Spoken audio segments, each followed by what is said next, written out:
Yeah, I'm going to show you some techniques for any kind of lower arm condition, really. So we're going to focus on tennis elbow. Tennis elbow issues tend to stem from up here, technically on the lateral epicondyle of the humerus. So that knobbly bit of bone on the outside of the elbow here, if you see where mine is. So the tendon's going up to that. The tendons become inflamed and quite sore.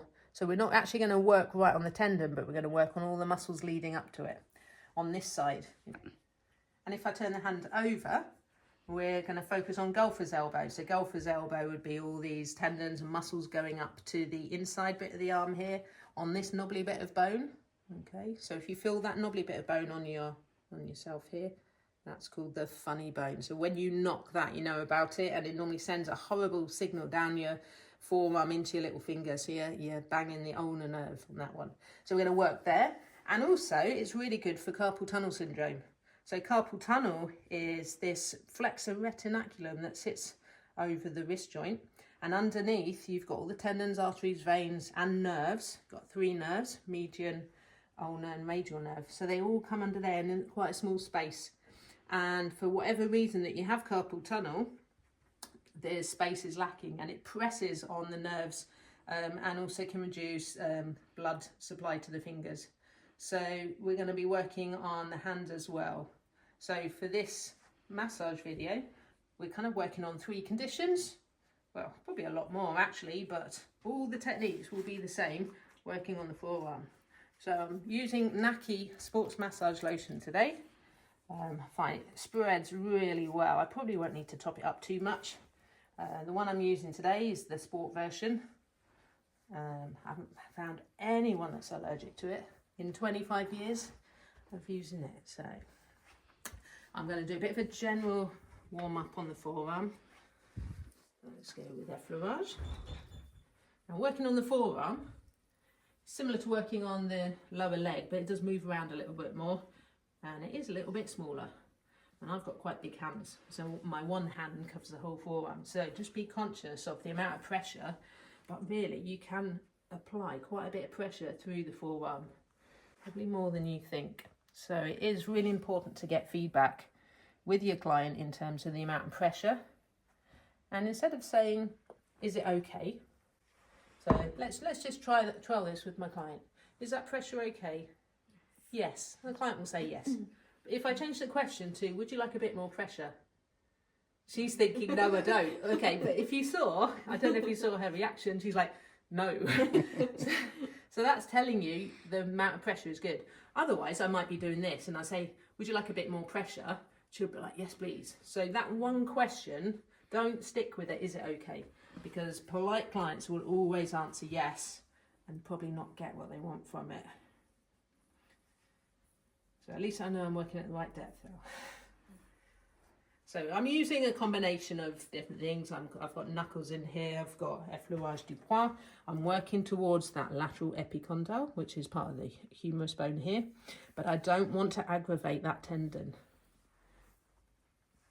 If I combine this now with a little bit of lengthening, get the arm slightly off the couch, let's have a feel of her range of movement. So that's her flexion. If I'm estimating that angle, it's not 90, 90's here. It's probably about 60 or 65. Okay, so I'm going to start here. And as I work my way up for lengthening techniques, I'm going to push her into that stretch position. And she will feel that stretch. She will feel a bit of the pressure. Her arm's got a nice tone of red. That's it. Can you feel the stretch? Yeah. Okay, and again, if it's too much at any point, please tell me. Or you want a little bit more. So before this treatment, I would have assessed her range of movement. And I do have videos on testing range of movement of all the body parts. But if you want to go and have a look at range of movement at the wrist joint, that will help you with the norms and how to do it with your goniometer. Okay, so that's a bit of lengthening there. Let's see that off a little bit. And then I'm going to do a bit of stripping on the extensors. So these are called the wrist extensors because they do that action when they shorten. And what I was doing there was lengthening them. So I was going the opposite way. Now there's a particular area down here at the wrist joint. And if you do a close-up, And I'm saying sorry to my client now, but can you see that flicking? I don't know if it comes out on the video. If you look at my client's face, you can tell. It is a real tendony area. And again, I want us to be working more on the muscular part of those wrist extensors. So don't concentrate too much on here, because that will be painful really without too much of an effect. So start a bit higher up, reinforce your thumbs. I'm having a look at facial expressions. I think we're okay at the moment, but my client's going to tell me if it's too much, and I'm going to work towards that lateral epicondyle. Okay, I could use knuckles like so, but I think for this area I prefer a reinforced thumb. And I do tend to stay away from thumbs, but it's just easier and you don't need so much pressure, because for me it's not a deep technique. For my client it will feel it. So let's effleurage off here. There's a really great technique that I teach on the level 4 course, and it's really good for this area of the body. It's called soft tissue release, or STR. So STR has 3 points to it. The first one, if I demonstrate on my own bicep, I need to shorten the muscle. I need to put a fixed point in, so I press and hold that point, and then I get the client, or I will do it, get them to extend from that point, so they will feel the stretch from there downwards. So if I'm doing it here on the wrist extensors, I'm going to shorten the muscle. Okay, hold your wrist in that position. I find the lateral epicondyle, I'm going to come down about 1 inch. I'm going to press there. I'm going to put a bit of a lock on, and then the client, just for ease, is going to just go down slowly into flexion. If you can see, that's it. Brilliant. They will go down as far as they can. Relax, take the pressure off, come back, and then I'm going to go a little bit lower down. That's great. That's good, good, good. Push, push, push. Lovely. Now, some clients will stop before they should stop. And if that's the case, if you think they can go a little bit further, well, look at this. You can use your leg just to encourage that little bit more stretch on the end and relax. So that's soft tissue release, and that helps take the pressure off the tendon at the top here. So that's quite a lot, and it feels nice and warm, and it's nice and red on the wrist extensors. I'm going to repeat that on the wrist flexors. So nice relaxed arm, turn it over. Okay, good. A bit more lotion. Now, depending on their arm, you can see that I might be hyperextending it every time I work my way up. So, oops, let's go like that. I can work in this position. So I am now being able to press down, but I'm not hyperextending her elbow. So again, just watch. Every client's different. You could put a bit of a pillow or bolster or towel or something underneath as well.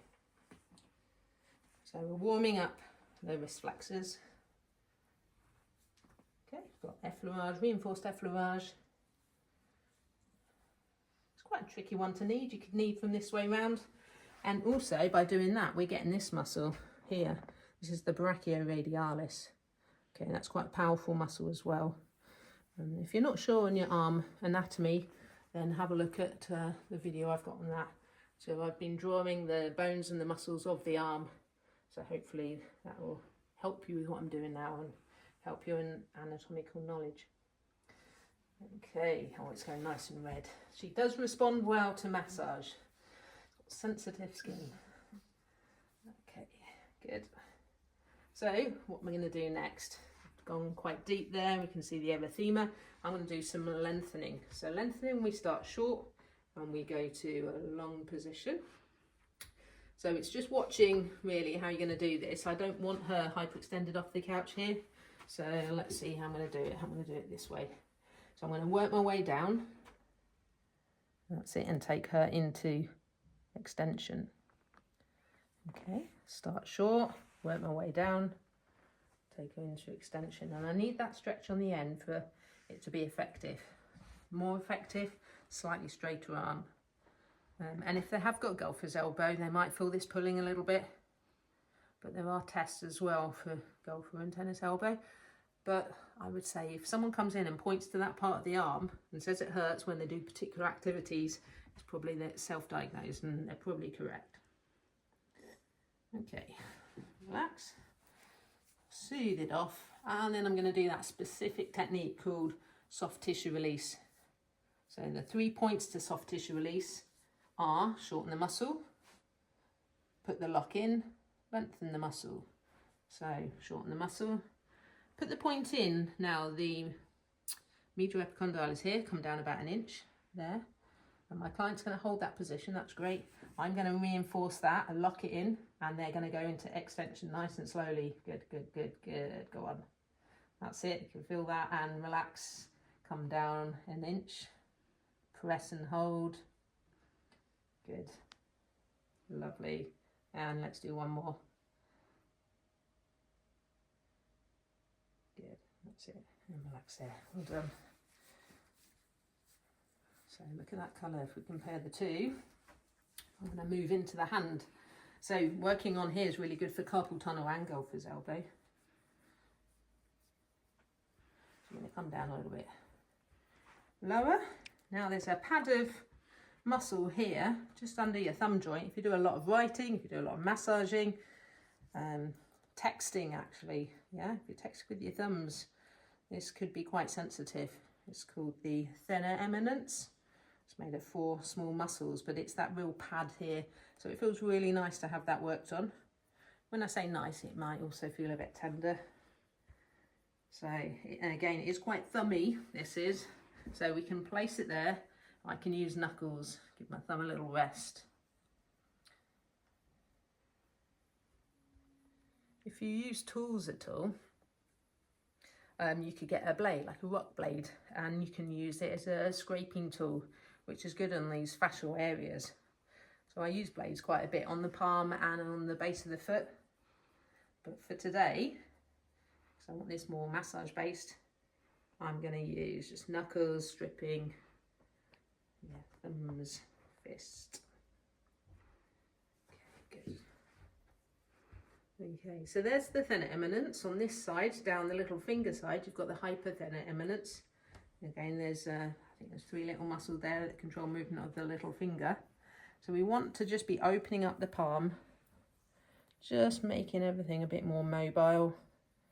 And we can turn the hand over and we can have a look at the traction.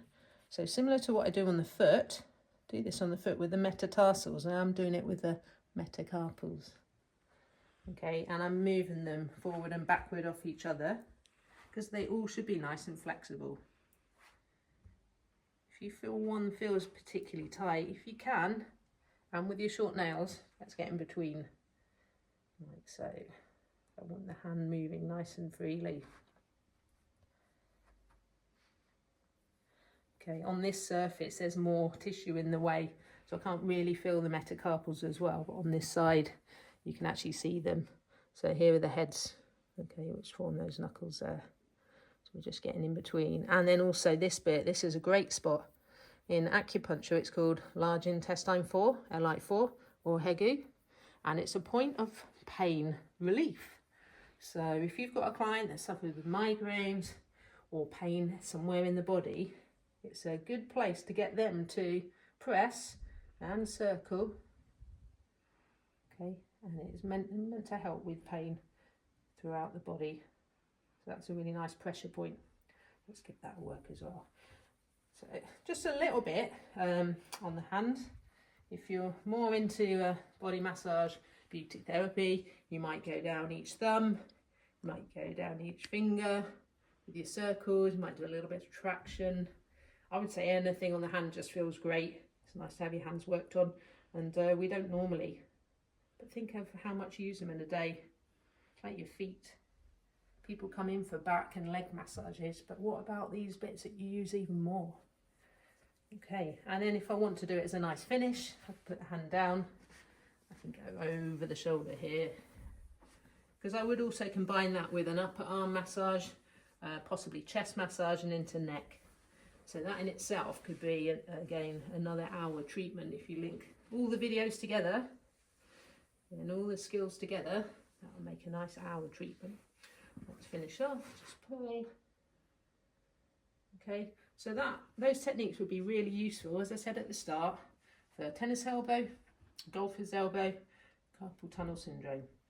Okay, so get practicing, get watching the anatomy videos as well.